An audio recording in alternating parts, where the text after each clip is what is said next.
കൊല്ലം Thevalakkara boys ഹൈസ്കൂളിൽ വിദ്യാർത്ഥി ഷോക്കേറ്റ് മരിച്ച സംഭവത്തിൽ പ്രധാനാധ്യാപിക എസ് സുജയ്ക്ക് സസ്പെൻഷൻ. പ്രധാനാധ്യാപികയ്ക്ക് ഗുരുതര വീഴ്ചയുണ്ടായെന്ന പൊതുവിദ്യാഭ്യാസ വകുപ്പിന്റെ അന്തിമ റിപ്പോർട്ട് വിദ്യാഭ്യാസ മന്ത്രിക്ക് കൈമാറി. മന്ത്രിമാരായ വി ശിവൻകുട്ടിയും കെ എൻ ബാലഗോപാലും അപകടമുണ്ടായ സ്കൂളിലും മരിച്ച മിഥുന്റെ വീട്ടിലും സന്ദർശനം നടത്തി. അതിന്റെ ദൃശ്യങ്ങളിലേക്ക് ആദ്യം.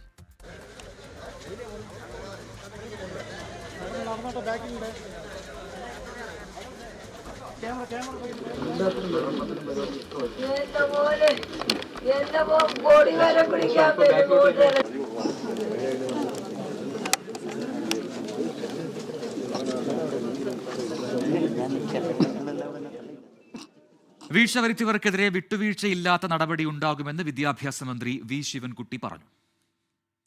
ഈ സംഭവത്തെ സംബന്ധിച്ചിടത്തോളം 3 അന്വേഷണമാണ് നടക്കുന്നത്.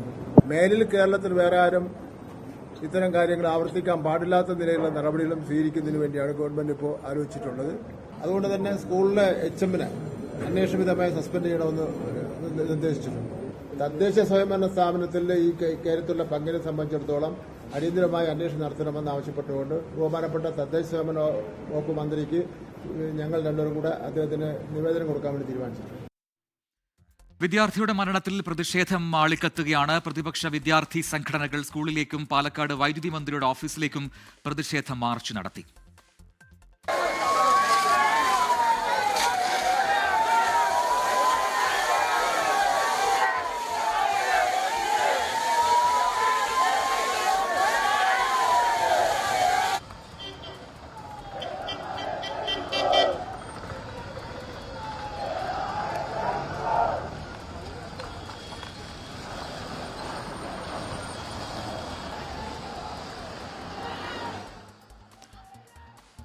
അശ്വിൻ പാലാഴിയൊപ്പം സുജി സുരേന്ദ്രൻ എന്നിവർ ചേരുന്നു. ആദ്യം സ്കൂളിന്റെ മുന്നിൽ നിന്ന് അശ്വിൻ പാലാഴിയാണ് നമ്മോടൊപ്പം ചേരുന്നത്. അശ്വിൻ, ഇന്നും വലിയ പ്രതിഷേധം അവിടെ ഉണ്ടായിട്ടുണ്ട്. അത് കഴിഞ്ഞ ദിവസമൊക്കെ നമ്മൾ കണ്ടതാണ്.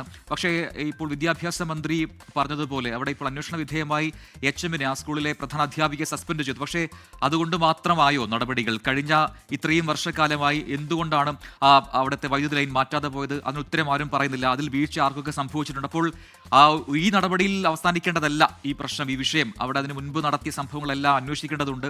എവിടെയാണ് ഇതിന് തുടക്കം? ആരാണ് ഈ രീതിയിലുള്ള അനുമതി നൽകിയത്? ഇത്തരം കാര്യങ്ങളിലേക്ക് എല്ലാം അന്വേഷണം വരണം. അപ്പോൾ ഇന്നിപ്പോൾ അവിടെ ഏത് രീതിയിലാണ് പ്രതിഷേധങ്ങളൊക്കെ ഉണ്ടായത്? അതോടൊപ്പം തന്നെ വിദ്യാഭ്യാസ മന്ത്രിക്കും അല്ലെങ്കിൽ മന്ത്രിമാർക്കെതിരെയൊക്കെയുള്ള പ്രതിഷേധങ്ങളൊക്കെ അവിടെ നമ്മൾ കണ്ടതാണ്. അതിന്റെ വിശദാംശങ്ങൾ എന്താണ് അശ്വിൻ?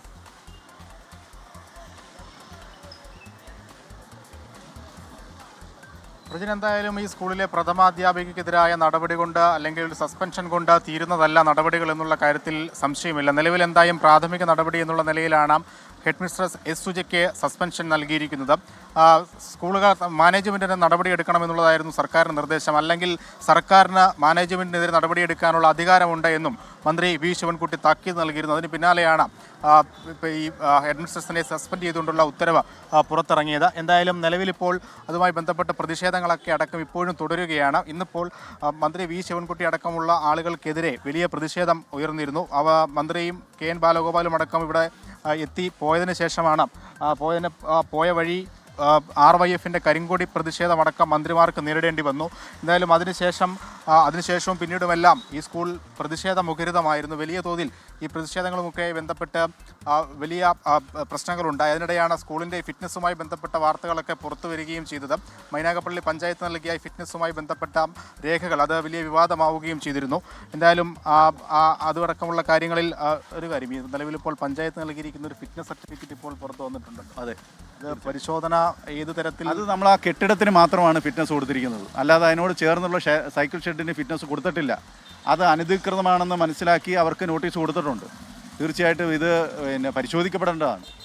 ഇന്നിപ്പോൾ ബാലാവകാശ കമ്മീഷൻ വന്നപ്പോൾ കെട്ടിടങ്ങളിലെ ഫിറ്റ്നസിൻ്റെ ഒരു കാര്യം ആശങ്ക അറിയിച്ചു. ഫിറ്റ്നസ് കൊടുക്കാത്ത കെട്ടിടങ്ങളും ഉണ്ട്.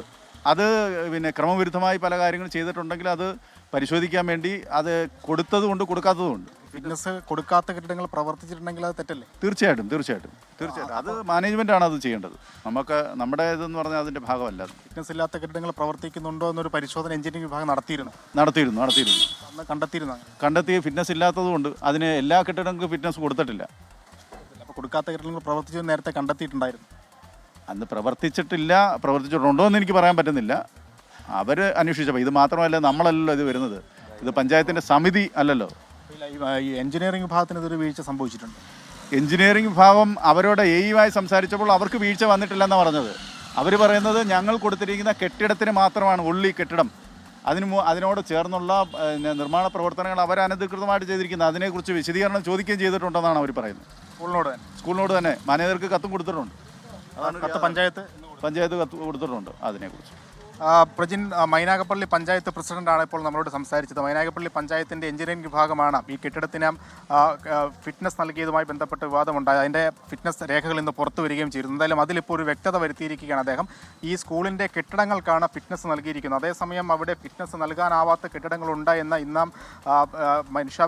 ബാലാവകാശ കമ്മീഷൻ അടക്കം എത്തി പറഞ്ഞതുമാണ്. അതിൽ അദ്ദേഹം പറയുന്ന വിശദീകരണം, ഫിറ്റ്നസ് നൽകാനാവാത്ത കെട്ടിടങ്ങളുണ്ട്, അത് എഞ്ചിനീയറിംഗ് വിഭാഗം പഞ്ചായത്തിനെ അറിയിച്ചിരുന്നു എന്ന് പറയുന്നുണ്ട്. എന്നിട്ടും ആ കെട്ടിടങ്ങൾ പ്രവർത്തിച്ചു എന്നുള്ളത് ഗുരുതര വീഴ്ചയാണ്. അതിൽ ഒരു വിശദീകരണം നൽകാൻ സ്കൂൾ അധികൃതരോട് ആവശ്യപ്പെട്ടിട്ടുണ്ടോ എന്ന മൈനാഗപ്പള്ളി പഞ്ചായത്ത് പ്രസിഡന്റ് ഇപ്പോൾ 24-ലൂടെ വ്യക്തമാക്കുന്നു. അതിനുള്ള വിശദീകരണം നൽകാൻ ആവശ്യപ്പെട്ടുകൊണ്ടുള്ള ഒരു കത്ത് ഇതിനോടകം മാനേജ്മെൻറ്റ് നൽകിയിട്ടുണ്ട്. ഫിറ്റ്നസ് നൽകാതിരുന്നിട്ടും പഞ്ചായത്ത് ഫിറ്റ്നസ് നൽകാതിരുന്നിട്ടും ഏതെങ്കിലും കെട്ടിടം അവിടെ പ്രവർത്തിച്ചിട്ടുണ്ടെങ്കിൽ കർശന നടപടി സ്വീകരിക്കുമെന്ന് കൂടി അദ്ദേഹം വ്യക്തമാക്കുകയാണ്. എന്തായാലും അതടക്കമുള്ള കാര്യങ്ങളിൽ വീണ്ടും ഗുരുതര വീഴ്ചയുടെ ഓരോ അടയാളങ്ങളാണ് വീണ്ടും പുറത്തു വരുന്നത്. എന്തായാലും ആ ഷെഡ്, താൽക്കാലികമായി കെട്ടിയിരിക്കുന്ന ഷെഡിന് ഫിറ്റ്നസ് ഇല്ല, അത് പഞ്ചായത്ത് നൽകിയിട്ടില്ല എന്നുകൂടി അദ്ദേഹം വ്യക്തമാക്കുന്നുണ്ട്. അതോടൊപ്പം തന്നെ ഫിറ്റ്നസ് ഇല്ലാത്ത 100 വർഷത്തിലേറെ പഴക്കമുള്ള കെട്ടിടങ്ങൾ ഇപ്പോഴും പ്രവർത്തിക്കുന്നു. അവിടെ ക്ലാസ് റൂമുകളുണ്ട്, അത് എങ്ങനെ പ്രവർത്തിച്ചു? അതിൽ ഫിറ്റ്നസ് ഇല്ലാതെ പ്രവർത്തിച്ചിട്ടും ഒരു തരത്തിലും നടപടിയെടുക്കാത്ത പഞ്ചായത്തിൻ്റെ എഞ്ചിനീയറിംഗ് വിഭാഗത്തിന് ഏതെങ്കിലും തരത്തിലുള്ള വീഴ്ച സംഭവിച്ചിട്ടുണ്ടോ എന്നുകൂടി പരിശോധിക്കുമെന്നാണ് ഇപ്പോൾ മൈനാഗപ്പള്ളി പഞ്ചായത്ത് പ്രസിഡന്റ് പറഞ്ഞിരിക്കുന്നത്. അതിൻ്റെ ഉത്തരവാദിത്തത്തിൽ നിന്ന് എന്തായാലും പഞ്ചായത്തിന് കൈയൊഴിയാനാവില്ല. കൃത്യമായ അന്വേഷണം അതുമായി ബന്ധപ്പെട്ട് നടക്കും എന്നുള്ളതാണ് നമ്മൾ മനസ്സിലാക്കുന്നത്. എന്തായാലും ഇന്ന് പ്രതിഷേധങ്ങളുടെ വലിയ ദിവസമായിരുന്നു, അത് ഏറെക്കുറെ അവസാനിച്ചു. ഇപ്പോൾ നമുക്ക് ഈ സ്കൂളിനകത്തേക്ക് നോക്കിയാൽ നാളെ ഈ മിഥുൻ്റെ മൃതദേഹം ഇവിടേക്ക് എത്തിക്കുന്നുണ്ട്. അതിനുവേണ്ടിയുള്ള ഒരുക്കങ്ങൾ അവിടെ നടന്നുകൊണ്ടിരിക്കുകയാണ്. പന്തലടക്കം സജ്ജീകരിക്കുന്നുണ്ട്. ഈ പൊതുദർശനത്തിന് വേണ്ടിയുള്ള പന്തലടക്കം സജ്ജീകരിക്കുന്ന ജോലികൾ ഇവിടെ ആരംഭിച്ചിട്ടുണ്ട്. നാളെ എന്തായാലും മിഥുൻ അവൻ പഠിച്ച സ്കൂളിലേക്ക് അവസാനമായി ചേതനയേറ്റ ശരീരമായി എത്തുകയാണ്. പ്രജിൻ, അതാണ് തേവലക്കര സ്കൂളിൽ നിന്നും ഏറ്റവും പുതിയ വിവരങ്ങളുമായി അശ്വിൻ ചേർന്നത്. ഇപ്പോൾ സൂചിപ്പിച്ചതുപോലെ അവിടെ നാളെ പൊതുദർശനമുണ്ട്. നമുക്ക് അത് ഓർക്കാൻ കഴിയുന്നില്ല, അതിനെക്കുറിച്ച് ഇപ്പം നമുക്ക് പറയാൻ പറ്റില്ല. കാരണം നാളെ ഏത് രീതിയിലായിരിക്കും അവിടെ ഒരു പ്രതികരണങ്ങളൊക്കെ ഉണ്ടാവുക. കാരണം നാളെ ഇപ്പോൾ മിഥുൻ്റെ അമ്മ വിദേശത്തു നിന്നും എത്തുന്നുണ്ട്. സംസ്കാരം അമ്മ എത്തിയതിനു ശേഷം മാത്രമേ ഉണ്ടാകുള്ളൂ, നേരത്തെ അറിയിച്ചതാണ്. ഈ പൊതുദർശനത്തിലൊക്കെ ഒരു വലിയ ജനക്കൂട്ടം, വലിയ ജനാവലി അവിടെ സ്കൂളിൽ എത്തുമെന്ന കാര്യത്തിൽ യാതൊരു സംശയവുമില്ല. സഹപാഠികളുണ്ട്. ഏറ്റവും അവസാനമായി മിഥുനെ കണ്ട് യാത്ര പറയാനെത്തുന്ന അവൻ്റെ സഹപാഠികളുണ്ട്, സുഹൃത്തുക്കളുണ്ട്. ഒരുപക്ഷെ ആ മരണം സംഭവിക്കുന്ന തൊട്ട് മുൻപ് വരെ മിഥുനോടൊപ്പം കളിച്ച കൂട്ടുകാരുണ്ട്. ആരുടെയോ ചെരുപ്പെടുക്കാൻ മുകളിലേക്ക് കയറിയ സമയത്താണ് അപകടം ഉണ്ടായത്. അപ്പോൾ അങ്ങനെ ഒരുപാട് സംഭവങ്ങൾ, നിമിഷങ്ങളൊക്കെ നമ്മുടെ മനസ്സിലേക്കുണ്ട്. നാളെ ആ പൊതുദർശനം നടക്കുമ്പോൾ നമുക്ക് ഒരു വലിയ ജനക്കൂട്ടത്തെ അതുകൊണ്ട് തന്നെ ഇവിടെ പ്രതീക്ഷിക്കേണ്ടി വരും.